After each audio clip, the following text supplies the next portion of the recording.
Yes, sir. All right, all right, all right. All right, all right, all right. Here we go. Here we go. We're here. Right on time today. Right on time. Got some people texting me as I'm coming into the room, so y'all bear with me.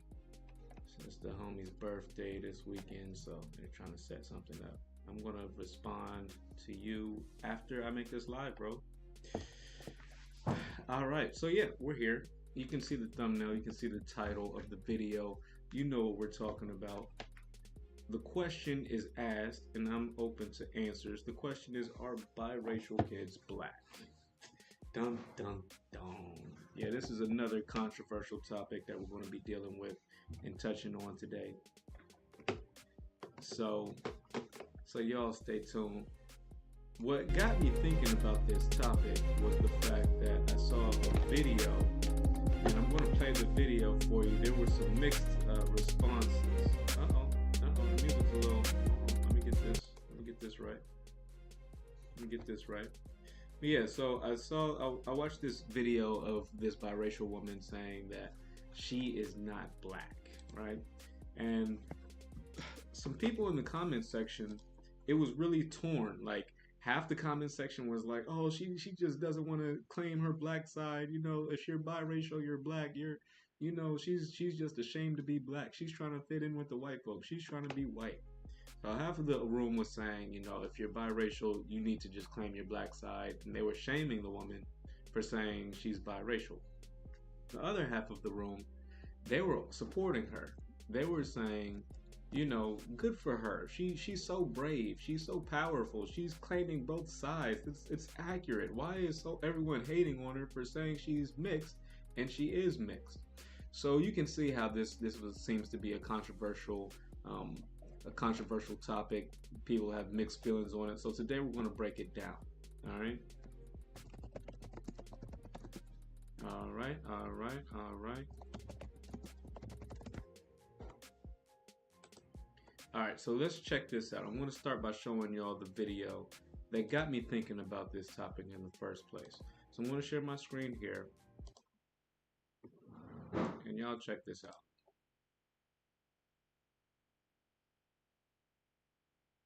All right, make sure y'all can hear it. Let's cut it from the beginning.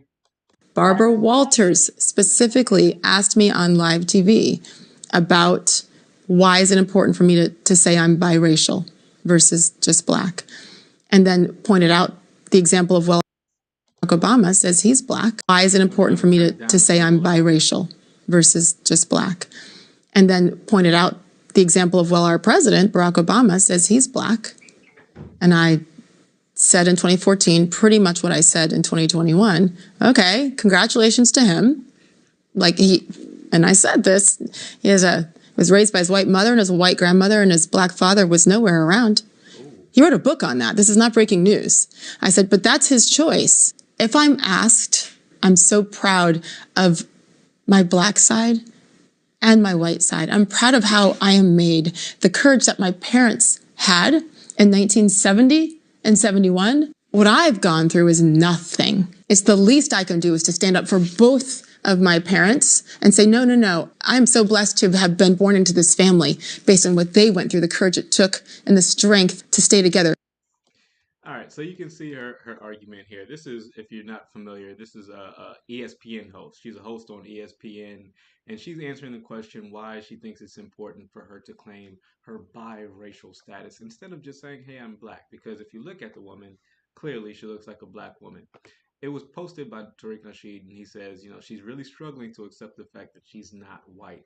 Again, supporting that notion that, hey, if you have some black in you, if you've got black skin, you're black. People are not going to accept you as a white person. You got to accept that if you're, it's like you put some chocolate in the milk. It's no longer vanilla milk. It's going to have some chocolate in there. It's chocolate milk now. It doesn't matter how much you put in there. It's chocolate milk now. And people were clowning her in this comment section. If you scroll down the timeline, you see an image of her interviewing a UFC fighter, and she's smiling, letting the man touch her hair. This, if anyone in the black community knows, It's a no-no. You don't let white people over here touching on your hair like you're some type of animal, like you're a pet. You know, "Oh, it's my pet dog. Let me pet her hair. It's so cute." No, black folks, we don't play that. We don't play that. We don't let just strange white people pet on our hair like that. It's not funny. It's not cute. But here we can see her allowing it, and people were tearing her up in the comments section. Let's point out a couple of these comments. It says, "Yeah, that's her point. She isn't black. She was mulatto." You know, she says another one from Original Trey. "Watch out for the 'I'm not black, I'm mixed.'" Well, your white side is showing, you know. So people are really here clowning her. You can see in the comments section. Um, you can see, and then you saw even in the video, she really calling her a tragic mulatto. People are really clowning her in this video.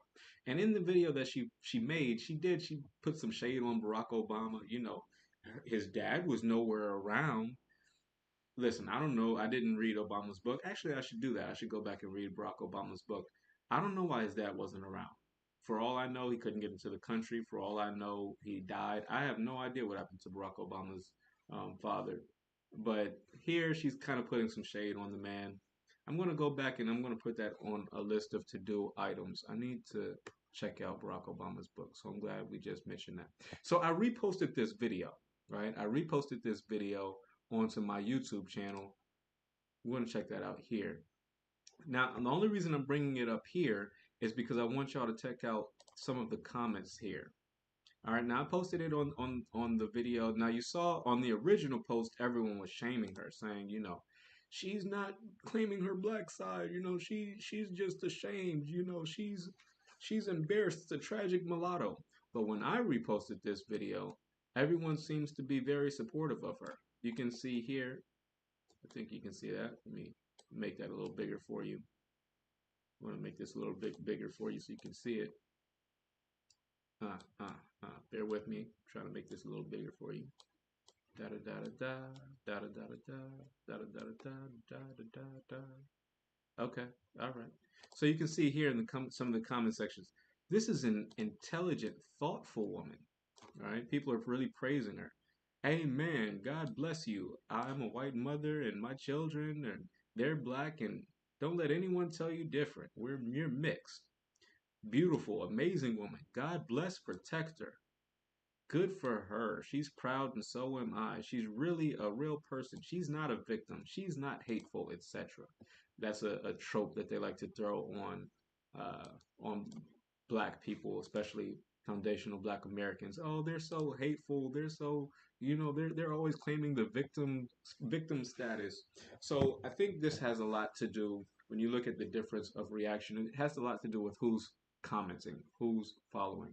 Seems that this video that I reposted really struck a nerve with some of our more conservative followers, whereas on the Twitter side of the game, it seems to be more on the black side of Twitter. So there seems to be a divide here about the way that we are looking at biracial kids, biracial people in general. Today, we're going to break that down just a little bit.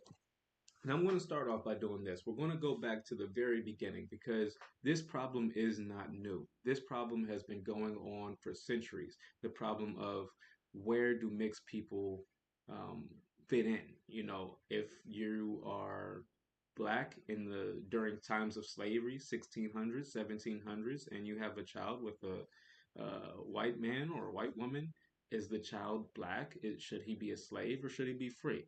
This was something that people had to figure out. And I'm going to show you some evidence of that. We're going to take a look at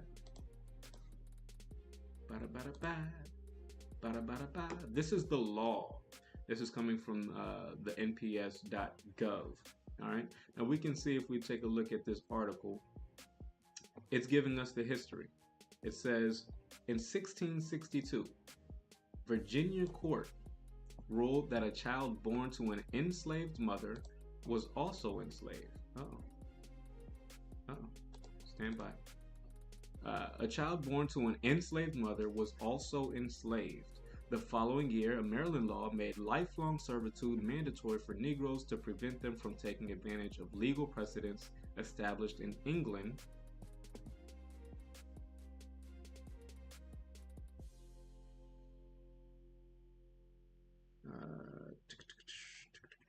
established in England, which granted freedom under certain conditions, such as conversion to Christianity. Other colonies would follow Maryland's example.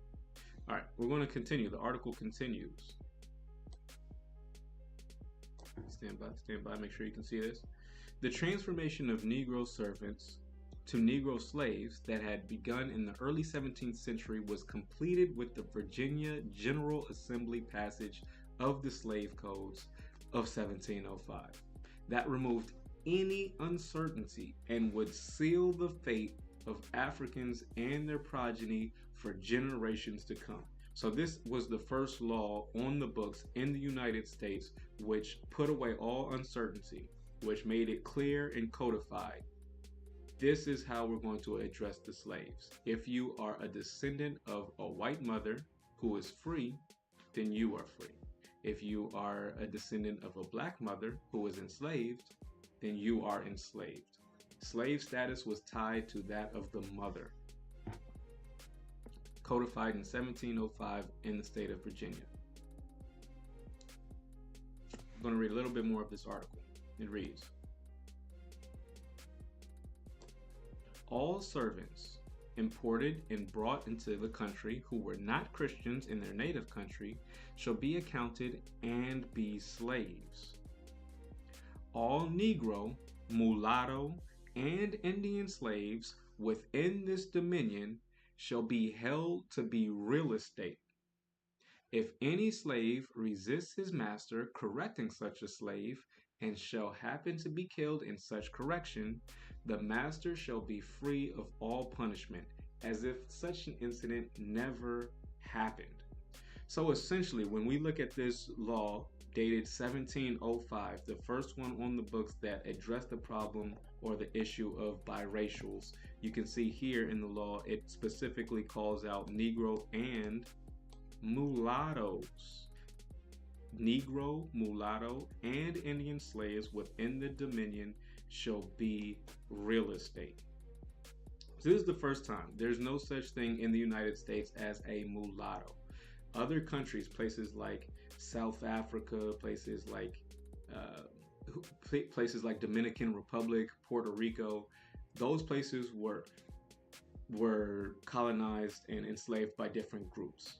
In the United States, we are mostly the descendants of the Great Britain, Germany, France, and some Spanish. They came here to the United States, but Great Britain, Germans, and the descendants of the revolutionaries who came from Great Britain, those are the ones who made it to America, and that is where the one-drop rule came from here in the United States.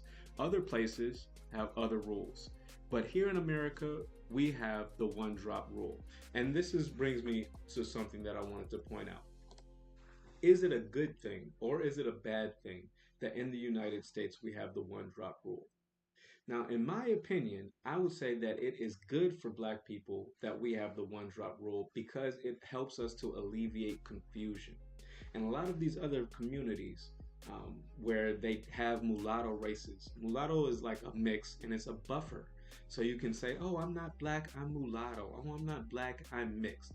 Other countries have this mulatto race, this buffer class, where people can get away from their Blackness. Whereas in the United States, historically, we've accepted that, hey, if you've got one drop of Black blood in you, you're Black, and that's just the way it is. So if you have one drop of blood, if you're mixed, if you're biracial, you're better off teaming up with the other Black people and fighting this white supremacy, because you trying to claim you're mulatto, you trying to claim you're mixed is not going to help you. White people are not going to accept you as a different race, as a mulatto group, as different than Blacks. No, you're mulatto, you're Black. You are the same, effectively, in the United States. So having the one-drop rule, I think, has really alleviated a lot of confusion here in the United States on this issue. Now, let me give you a story. We've got another article I want to show you, but before we get into that, I want to give you a quick story. When I was in my early 20s, this was about a decade ago, all right, I went to South Africa for the first time. I went there by myself, just looking to go to Africa and see what the motherland was like. I was in my early 20s, maybe 23, 24. that time frame. It's like, yeah, I've never been to Africa. Let me get my passport stamp. Let's go check it out. So I just took a one-way flight to Mozambique. Went to Mozambique. Excuse me. Went down to South Africa. Visited a couple places on the East Africa. Excuse me. So when I was in South Africa, I was taking a bus. I was going through from Mozambique to Pretoria. From Pretoria, I went down to Johannesburg, and from Johannesburg, I went to Cape Town, South Africa. I've got some videos I could show you of that, but I'm just going into story time for here. When I was in Pretoria, I believe I was going down to Johannesburg, and they have these.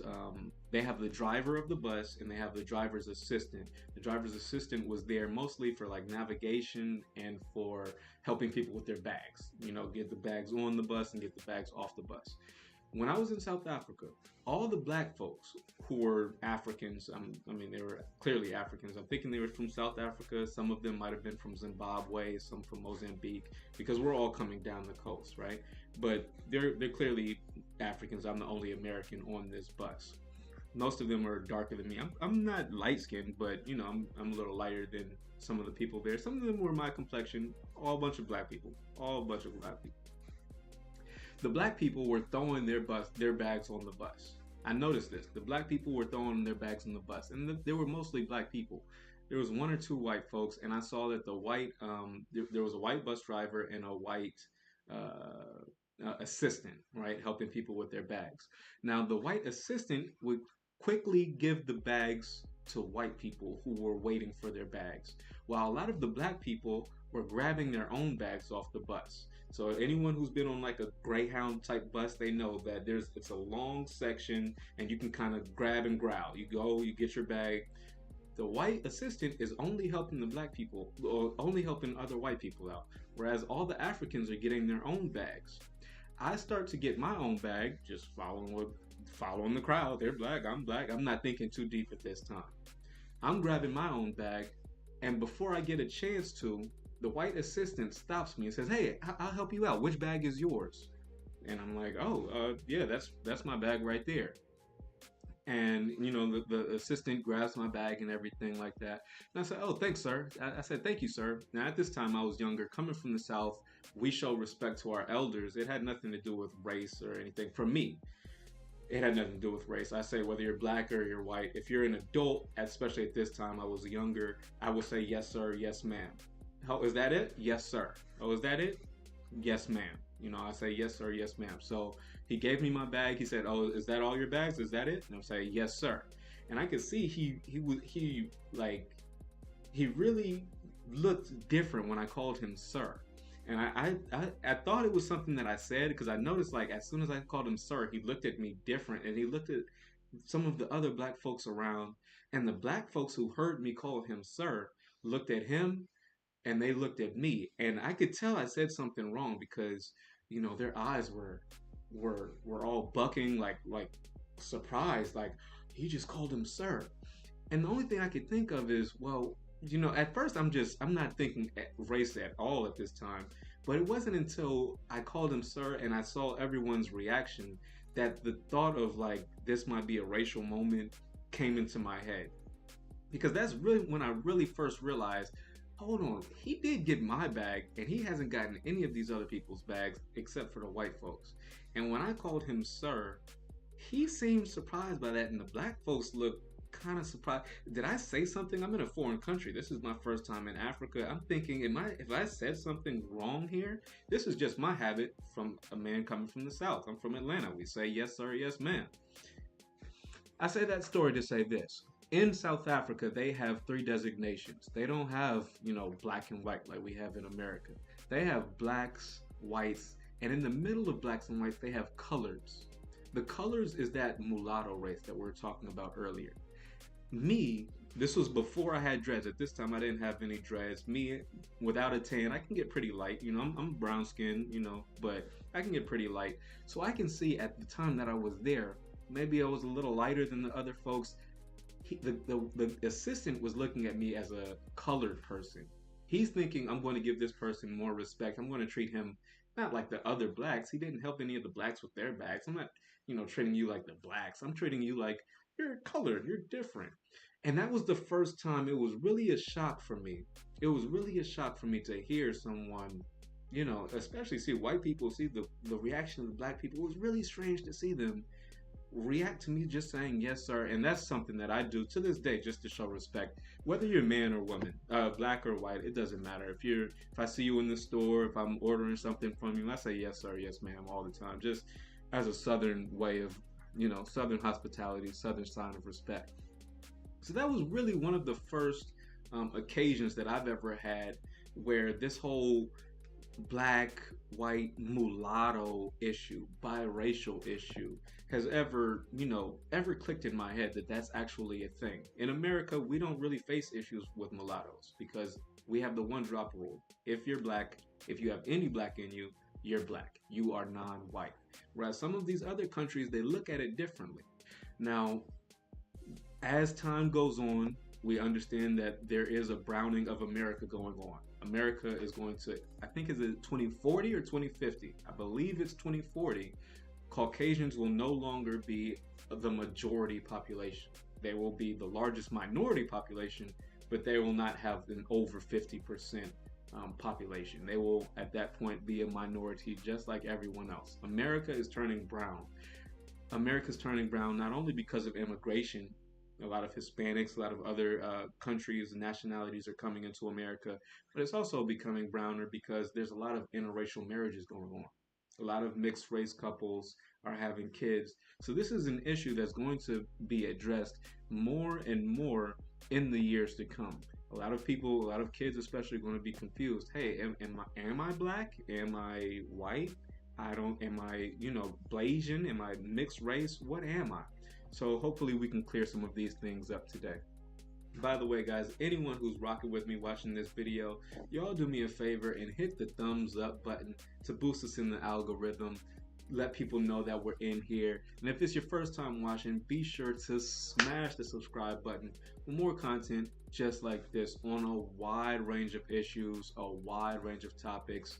Some of them are controversial, some of them are educational, all types of different content. I'm sure you're going to enjoy it. And I'll try to read all of my comments, so if anyone has anything to say, if you disagree with something that I'm saying, feel free to jump into the comment section and let me know where I'm getting it wrong. So far, I've showed you the video that sparked this conversation. I showed you the ESPN host, she's saying, I'm not black, I'm biracial, which is in contrast to Barack Obama, who says, despite being raised by his white mom, he's black when he had no ties to his black father, apparently, or allegedly. So I showed you that video. I showed you the law from 1705, the first law in the United States, which really is the foundation of the one drop rule. The one drop rule, the rule that ties the status of slavery to the status of the mother, and specifies that all Negroes and mulattoes and Indian slaves have no dominion and they are all treated as real estate. So I've shown you these laws here. So let's continue. There's one more thing I wanted to show you all here. We're going to keep it short. I'm not going to waste all your time today. Just wanted to briefly touch on this topic. One more article that I wanted to show you. Now this is a relatively new article here. This is coming from a few years ago, but this is coming from the Harvard Gazette, and they were discussing this similar topic. The article here is called "One Drop Rule Persists," and I want to make sure that y'all can read it. So I'm going to take myself off of the screen and make sure that y'all can see that. All right, how's that? That's a little better. All right, so here we go. It says biracials viewed as members of their lower status parent group. Now, first of all, the way that they set this article up is a little interesting. The fact that they would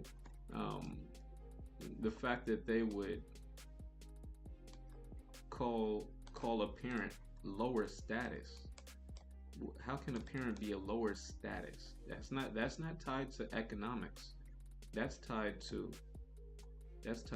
race. So that's a really interesting way that they even phrase this in the article. Biracials viewed as members of their lower status parent group. So if you're a mixed kid, you have got a black mom and a white dad, then the black side is the lower status. If you're Asian and you're black, then you're black because it's the lower status. Who determines what the lower status is? Already this article is kind of interesting. You can see in the title here. Let's continue and dive deeper. All right, the centuries-old one-drop rule assigning minority status to mixed race individuals appears to live on in our modern perception and categorization of people like Barack Obama, Tiger Woods, and Halle Berry. So these are some very famous, some infamous mixed race folks who still claim to be black, who still seem to identify as black, even though I think Tiger Woods said he wasn't black. So, but these are some prominent mixed race folks in the society today. So say Harvard University psychologists who found that we still tend to see biracials not as equal members of both parent groups, but as belonging more to their minority parent group, the research appears to show. Many commentators, I want to make sure that y'all can see here, make sure that y'all can see. So I'm gonna highlight it just to make sure that y'all can see as I'm reading here. I don't want y'all to get lost. I don't want y'all getting lost here. Okay. It says many commentators have argued that the election of Barack Obama and the increasing number of mixed race people more broadly will lead to a fundamental change in American race relations. Our work challenges the interpretation of our first biracial president and the growing number of mixed race people in general as a signaling a colorblind America. Now, there was some things in this article that I wanted to highlight, so y'all just bear with me as we get into it. In the United States, the one-drop rule, here we go, also known as hypodescent, dates to a 1662 Virginia law on treatment of mixed race individuals. The legal notion of hypodescent has been upheld as recently as 1985. Let me make sure that y'all can see that. Hold on, can y'all see that? Let me highlight that again. So hypodescent means the one-drop rule is called hypodescent. And the legal notion of hypodescent has been upheld as recently as 1985. Is that amazing? When a Louisiana court ruled that a woman with a black great-great-great-grandmother could not identify herself as white on her passport. So this is where a lot of that confusion comes in. Like I said, in America, we don't have this issue because we've got the one-drop rule. We've got the one-drop rule. So we know that you're not white. You better get over it. You better get over it. But this would be very confusing. This would be very confusing to a lot of people coming into the country who are used to having mulattoes in their societies, who are used to having coloreds in their society, who are used to having this buffer classification. In America, we are very black and white. We're not trying to hide it or sugarcoat it. It is what it is. And as recently as 1985, think about it. They said great-great-great-grandmother could not identify. She couldn't be white because of her great-great-great-grandmother. So that means generations, more than 25, less than 25%. And she still can't claim white. So this is law in the United States from 1985. That's not that long ago. That's in many of our lifetimes. Many of our lifetimes. This law was, or this case was upheld from the Supreme Court or Louisiana court, saying, hey, it doesn't matter. You've got one drop from your great-great-great-grandmother. It is what it is. On one of the remarkable things about our research on hypodescent is what it tells us about the hierarchical nature of race relations in the U.S. Hypodescent, blacks against blacks, remains a relatively powerful force in American society. So I wanted to point out that court case that happened in 1985 where the Louisiana court said, hey, It doesn't matter that you haven't had any black folks in your family since your great great great grandmother. But since you had a black great great great grandmother, you are not white. So that should put to bed any notions of this mulatto race, or mulattoes being considered white. If you're mulatto, that's fine. That if you say I'm mixed race, I'm biracial, I think that's an accurate classification of yourself.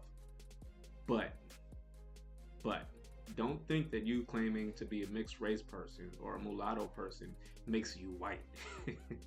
Because ultimately, it's still on a lot of our census, on a lot of our documents, when you have to pick a choice, when you get arrested and they say, "What's your race?" You've got to make a choice. Until they start putting mixed race on there, you're going to have to pick a side. Don't think that you can just pick white and people are going to let you slide. Because I'm telling you, according to Louisiana 1985, they will not. Let's read a little bit more of this article and then we'll wrap it up. And I appreciate everyone rocking with me, checking out the video, checking out the lives. I'm still in a transition period between making the edited videos and making the live, so I don't know which one I'm trying to get my routine together. So I appreciate everyone who rocking with me while I get things figured out. Y'all are the real heroes. Y'all are the real supporters, man, for real. Man, salute y'all. Appreciate y'all. Let's finish out this article and then we'll close out.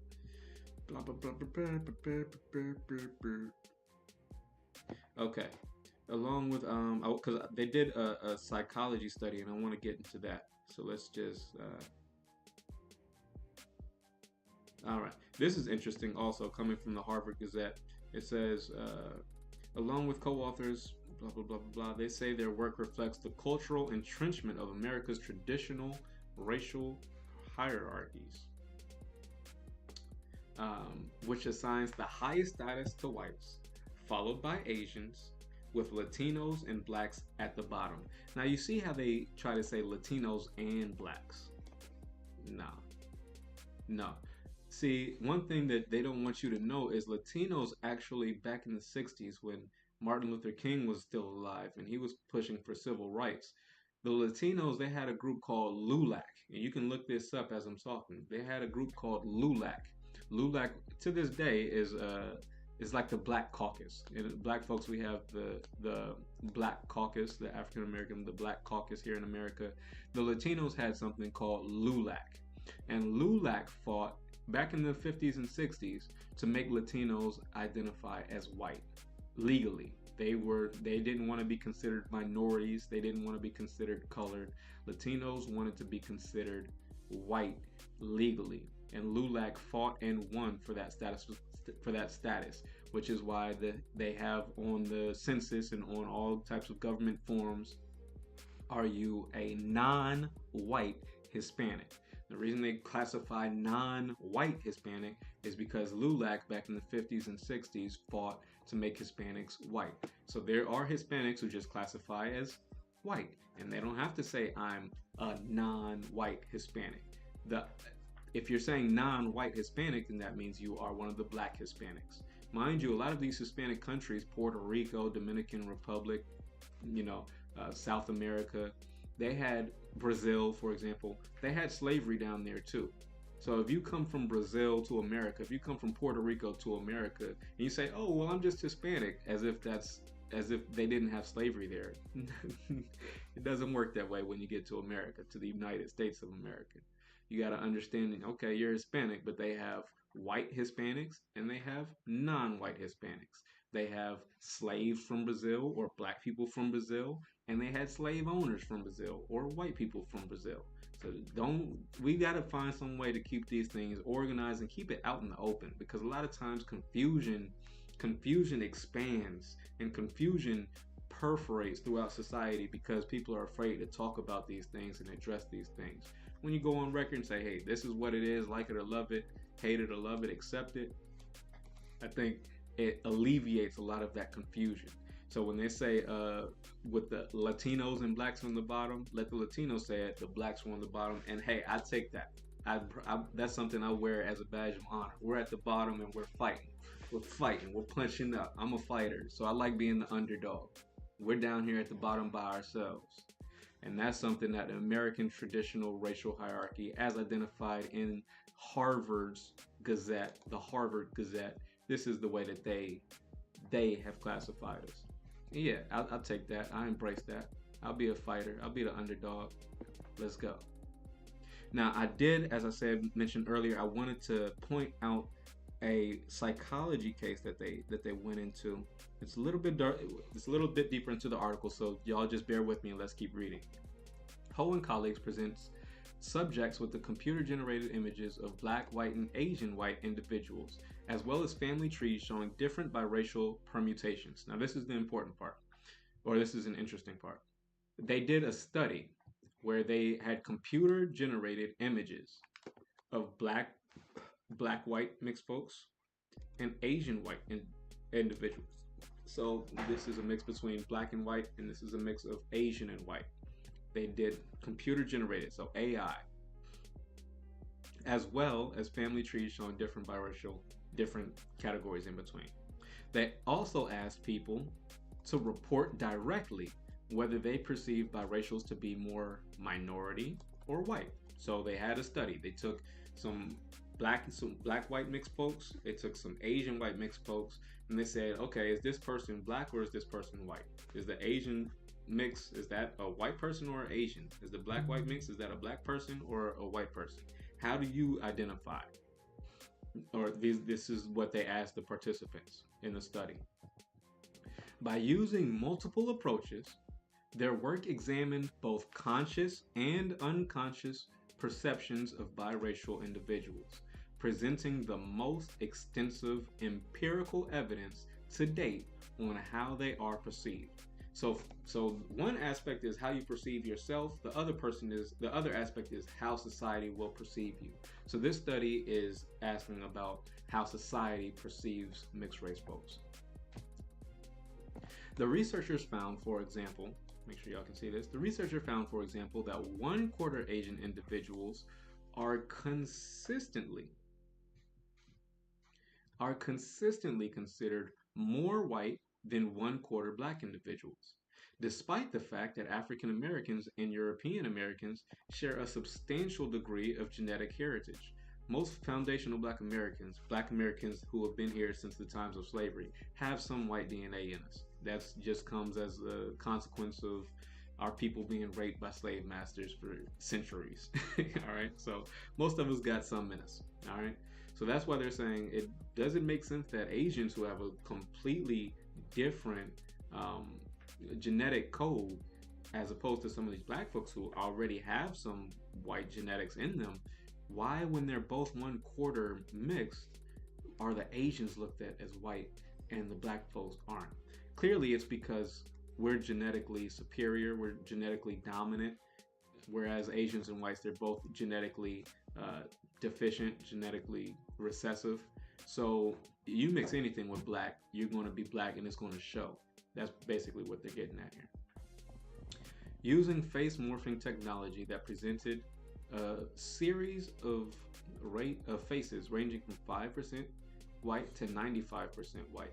They also found that individuals who were a 50-50 mix of two races, either black or white or Asian white, were almost never identified by study participants as white. Let me highlight that again. They found that individuals who were 50-50 mix of two races, either black white or Asian white, were almost never identified as white. So this goes back to the question, if you are mixed, does that mean you're white or are you black? If you gotta pick a side, and they're doing studies, the Harvard Gazette is reporting on studies that they have conducted showing they almost will never accept you as white if you're a 50-50 half mix.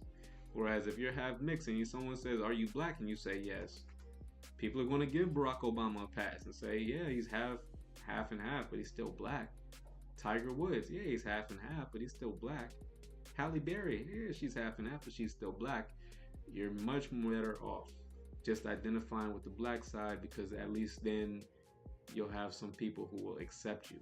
But if you stay confused, if you try to go into the, oh, well, I'm not really black because I'm half white, I'm more white than anything, that's where the confusion is going to come into play. Furthermore, on average, black, white, biracials had to be 68% white before they were perceived as white. The comparable figure for Asian whites was only 63%, which means essentially it's more difficult for black folks to pass as white. Asians can pass as white fairly easily because they got white skin, whereas black folks, we don't have it.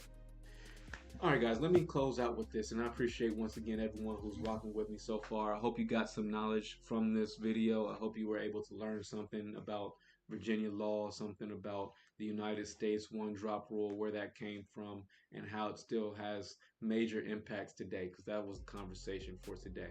My thoughts, my closing thoughts on this topic would be this. Listen, if you want to identify yourself as a mulatto or a biracial person or mixed race person, giving credit to both sides of your family, I don't see any problems with that. I think that's accurate. I think it's more specific than any other option. So I would be 100% supportive of biracial people saying, I'm not black or white, I'm mixed. I'm mixed race. I'm biracial. Fine. If you want to clarify that, then go ahead. But I think what's most important is the mentality that goes behind it. Because black, as we know, is not a color. Because you could say, oh, I'm not black, I'm brown. Right? White is not a color. People aren't white. They're more of a pinkish hue. More of a pinkish, reddish, or yellowish hue. They're not really white like paper. Right? But we still call some folks white and we still call some folks black, not based on the color of the skin only, but more so based on the mentality of the individual. When people say I'm black and I'm proud, say it loud, I'm black and I'm proud, people are saying I'm proud not only of my black skin, but of the mentality of I'm fighting against white supremacy, the mentality of I'm on code with other melanated people, both here in the United States and around the globe. Being proud of your blackness is a positive thing. And if you're mixed race and if you have any black in you, I would encourage you to say, I'm also black. Identify with your black side. Come on home. We'll embrace you. We'll embrace you. But if you try to say, oh, I'm not black, I'm white, good luck with that, man. I'll end you off with this one story. I had a buddy of mine. I went to college with this guy. Good friend of mine to this day. To this day is a good friend of mine. He's a black dude. Well, I thought he was black. He's maybe a little bit lighter than me. We're about the same complexion.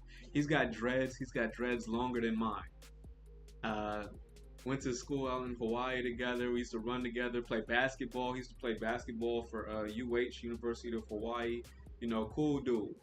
And I always thought he was a black dude. I always, he's over here saying the N-word around me and, oh, what's good, G? And, dapping it up. And, I'm thinking he's just another black dude. I'm thinking we're locked in, right? So one day, and I'm not bragging on the situation, but one day he ends up getting locked up on some petty misdemeanor stuff. It ends up getting, dismissed or whatever have you.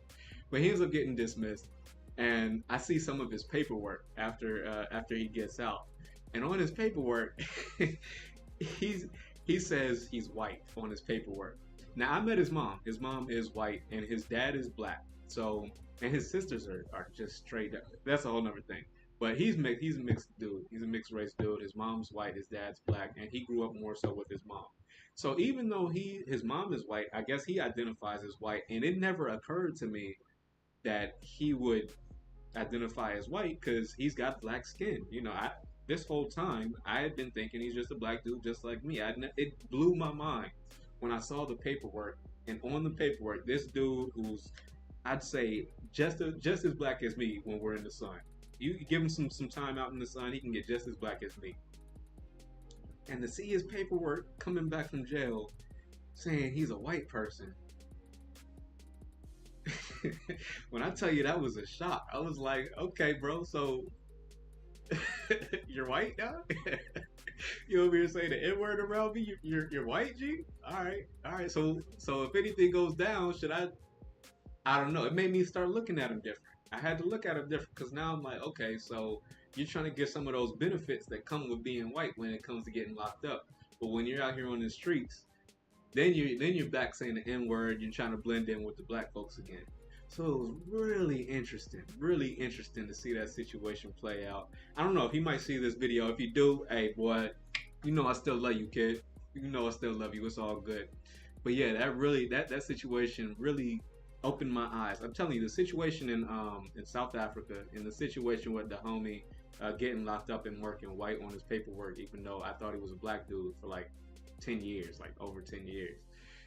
Those are two things that I saw that really kind of opened my eyes as to how some mixed race kids might feel and how confusing and how difficult it could be to blend in and to blend in with society and live up to society's expectations of what is black, what is white.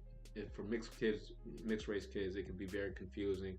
And I do have empathy, and my heart goes out to folks who are in that situation. What I would say is, you can say you're biracial, but when it comes down to fighting time, if the race war was to ever pop off, come on, get down with the black side, because then white folks are not going to accept you. But hey, that's just what I think. If you disagree, leave it in the comment section. I respond to all my comments. If this is your first time watching, be sure to smash the subscribe button for more content just like this. Make videos every week, shorts every day, giving y'all content that y'all might find interesting. And I will see you on the next one. Peace.